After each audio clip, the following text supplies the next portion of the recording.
the gospel. It comes from the gospel. The gospel is that Jesus Christ did not come in strength and did not come to say, here's how you ought to live so you can get to heaven. Jesus Christ came in weakness. He died on the cross. He said, you're all moral failures. Nobody lives up to your own standards. And I'm giving you salvation through grace. The only way you can receive it is to admit you're a moral failure. It's only for you if you admit you're an absolute failure and you just need mercy.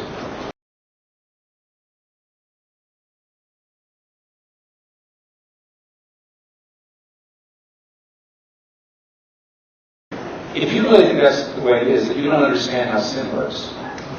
Everybody, if you want to live with God forever, if you want to make the grace of God the center of your life, if you want to de-center yourself and submit and give up and surrender and give up your will and give up your right to self-determination, that's scary, but that's what heaven is. If you want heaven, you get heaven. If you want hell, you get hell.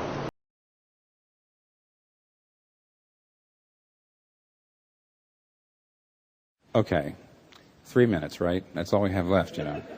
Now, you could come and ask me again, honest, and maybe you should. The question is, the doctrine of election, which you heard is the position of the Presbyterians and it's our tradition and our denomination's understanding of what the Bible teaches. And the doctrine of election is this, I'll just tell you what it is that all human beings, given 100 chances, 1,000 chances, an infinite number of chances, will always, because their desires are such, will always choose to be their own Lords and Savior, and they'll never choose Jesus. I mean, that's what the doctrine of election teaches. And what God does is He opens the eyes of some so they see the truth, but He doesn't open the eyes of everybody. Now, first question, and this was the easiest question, which I'll cling to because it's the easiest one. What do other Protestant churches believe about it? And the fact is that the Protestant churches have been split over it for a long time. And therefore, we would never say to somebody, you can't join Redeemer unless you believe it, first of all. And we would never do that. Secondly, as you know, I try to major in the majors. And my understanding of election, as somebody has already pointed out, sometimes underlies and informs the things I say. But, you know, you're not going to, nobody's going to be saying, you have to believe this doctrine, and if you don't believe this, you know, that's not the sort of thing that you're going to get in the services. So, in other words, you can be happily non-predestinarian at Redeemer, all right? Martin Luther taught it very strongly. However, his followers backed away from it. So the Lutheran Church is sort of half and half on it. Presbyterian and Reformed churches have always taught it. And the Baptists have been split on it, too. All the early Baptists, the first 50, 100 years of America's history, were all believed in the doctrine of election. That's the reason why the Baptists who didn't were called free will Baptists to some degree. Anyway, but that's not true anymore. The average Baptist here wouldn't believe in election and so forth. The best way to understand this, though, because the time's up, it may be obscure, but at least I'll be complete. Can I say something? On the one hand, you'll find if you wrestle a little bit longer, when you wrestle with the doctrine of election, it creates a problem that was always there and you didn't see it. And that denying the doctrine of election or disagreeing with it doesn't actually get it to go away. And I'll show you what I mean. If you believe that years and years ago, in the beginning of time, God said, I see that the human race is going to sin. So here's what I'm going to do. I'm going to go out and I'm going to save a quarter of them.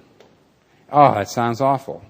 However, you say, no, what I believe was, years and years and years ago, God said, the human race is going to sin. Therefore, I will send my son, and I will give everybody free will. But since he's God, he immediately knows, if he does it like that, he immediately knows who is going to believe and who's not. So in other words, either way, you have an action of God in the deeps of time that automatically consigns some people to heaven and some people to hell. So you're in the same boat. Because here's the issue. God looks like he can save everybody, we think. He says he wants to save everybody, but he doesn't save everybody. Why? And here's the funny thing. Nobody's got an answer for that. Nobody. And everybody's got the same problem. And see, that's the first thing. When you first hear of election, right away you say, this is the unfairness of God. Could I save everybody, but he doesn't. But see, now how do you get out of that, even if you don't believe in predestination? Someone says, well, I believe God would never violate my free will. Why not? What is the big deal? If I'm going to go to hell, violate my free will. Throw it away. I don't want to go to hell. I mean, what's the big deal about free will? That's the important thing. Well, you know, God doesn't want robots. He wants free people who love him freely. Well, you know what? The doctrine of election only says he opens our eyes to choose him freely. I mean, the best understanding of the doctrine of election is, here's a bunch of people, they're all blindfolded and they're all running. into a pit of fire, and you say, stop, and they say, why? You're going to die. No, we're on our way to the beach. I can feel it getting warmer. No, you're going to die. So what happens is you grab somebody, you take the blindfold off, and he says, oh, my word, I don't want to run into is that forcing a person's will? Not a bit. That's all the doctrine of election says. The doctrine of election says that he opens the eyes. Why doesn't he do it for everybody? Well, we don't know. You say, well, I believe he wouldn't violate free will. Why? He's not violating free will in election either. We all have the same problem. That's the thing that I usually have found. If you keep wrestling a little further, you begin to realize, it's not predestination. This is one of the unanswered questions of the Bible. On the other hand, here's the last thing, and then it's obscure, but even my wife is waiting for me to say this. The reason I believe in election is I have all the same problems you do, but there's one thing I need. There's one thing I need to conserve because the Bible is so strong on it. The Bible tells me that I am saved by grace, not by anything better or good in me. Now, right? Everybody says, of course, I believe I go to Redeemer. I've been here 3 times. I've been beaten over the head with that until, okay. Well, now here's the thing. That means years ago, we heard a teacher do this once. The teacher was talking to a woman, and she said, I don't believe in predestination. He says, fine. I said, have you thought about the implications of that for your understanding of grace? And she says, why? She says, well, is your roommate a Christian? She says, no. Okay. She says, why are you a Christian and she isn't? Well, the girl says, because I received Christ and she didn't. He says, fine. Why did you receive Christ and she didn't? He said, well, because I repented. Fine. Why did you repent and she didn't? Because I humbled myself. Fine. Why did you humble yourself? You see where he's going? He's pressing. As I said, now let me ask you a question. Are you really saying that somewhere, someplace, the real reason you're a Christian, she's not, is because of something a little smarter, a little more open, a little better, a little... Are you really saying that basically you're the author of your salvation because actually Jesus doesn't do anything more for her and you? It's all the same. When Kathy and I heard that conversation years ago, we realized predestination has all kinds of other problems, but the one thing it's true to is my own experience that my friends, my relatives, the people I know who are not Christians and I just know it has nothing to do with me being smarter or better at all. So I'm living with the problems that come from believing in radical grace alone for my salvation, and the implications of that are problematic. But then, what's funny? If you, in order to get rid of those so-called problems, you decide, I believe that everybody has an equal chance and it's free will and I don't believe in predestination, I think in the end you have more problems because it really kind of monkeys with your understanding of how I really... of salvation by grace.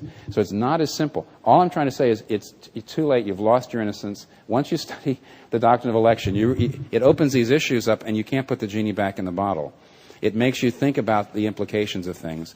And I would say, hold on to grace and let the chips fall where they may everywhere else. It'll be all right.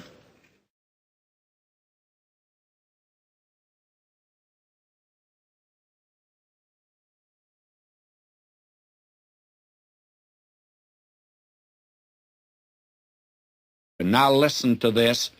For our wrestling, verse 12, for our wrestling is not against blood and flesh, but against the principalities, against powers, against the world rulers of this darkness. These are all spiritual. Against the spiritual hosts of evil in the heavenly places. Now this is the warfare that's going on. And the fallen angels of Satan are seen in this conflict that's in heaven.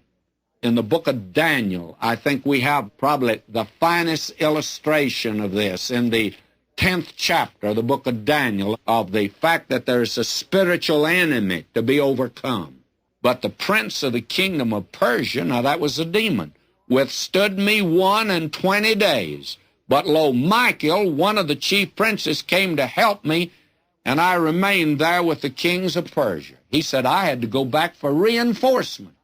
There's a spiritual battle going on. And what we have today are these spiritual forces that are working in the world, and they're evil forces, and they're working against the church. They're working against the believer. They're working against God and against Christ in the world.